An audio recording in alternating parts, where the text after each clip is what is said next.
All right, let's dive right into this explainer. Today, we're unpacking a massive secret, the liquid catalyst that literally built human civilization from the ground up. We're basing our analysis on the absolutely fascinating book, Beer's Ancient Cradle, and trust me, we're going to uncover some wild hidden history resting right there in your pint glass. So think about this for a second. What if agriculture wasn't actually invented to grow food, but to brew beer?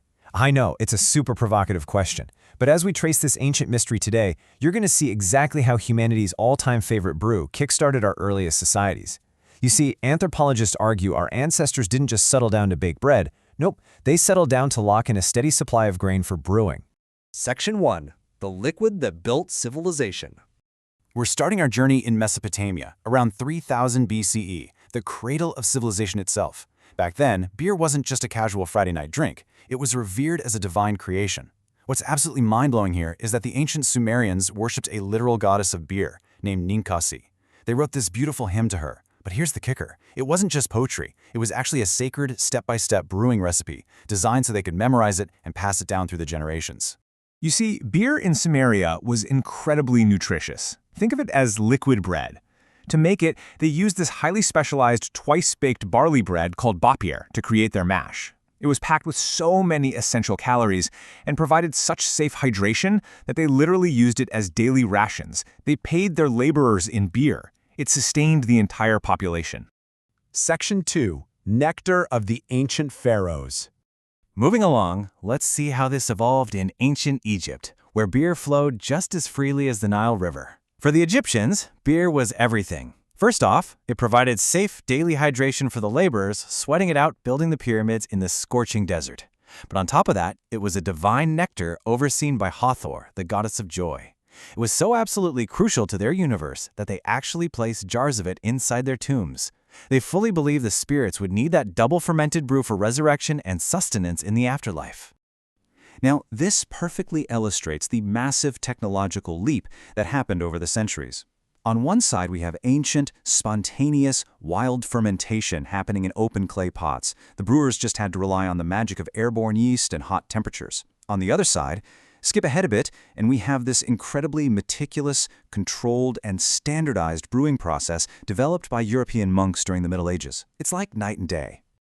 If you find this analysis valuable, please like and subscribe to Knowledge Lighthouse to help us bring more truths to light. Section 3. Monastic Brews and Viking Ales. Continuing our journey, we hit the Middle Ages, where beer takes on these profound new spiritual meanings across Europe. Monks didn't just drink beer, they completely revolutionized it. Operating under the motto pray and work, they viewed brewing as a divine duty.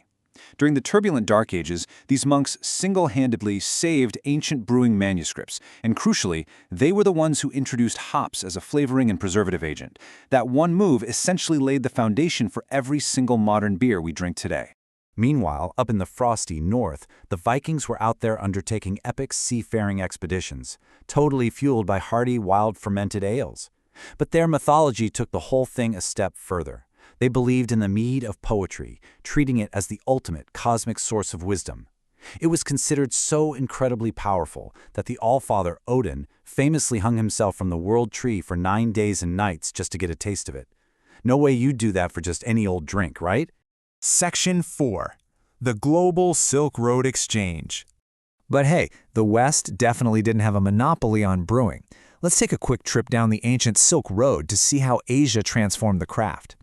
Asian brewers were absolute masters at using their local agriculture, fermenting regional grains like rice, millet, and drought-resistant sorghum. And what's really amazing here is how the Silk Road sparked this massive global exchange. As caravans crossed continents, they weren't just trading silk, they were trading unique yeasts, exotic botanicals like ginger and cardamom, and spices that forever altered global flavor profiles. Section 5. Reviving the Ancient Beer Recipes. So looking at all this incredibly rich history, you're probably wondering, how on earth do we know exactly what these ancient brews tasted like? Well, that's where modern science steps in to blow our minds. Today's craft beer renaissance is actually teaming up with experimental archaeologists. They're using advanced mass spectrometry to analyze the invisible chemical residues left inside 5,000-year-old pottery.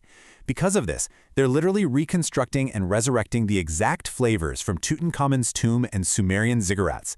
It is literal history you can taste. Looking back across all these eras, this unbroken thread proves that beer isn't just some drink you grab at a bar. It's a time capsule.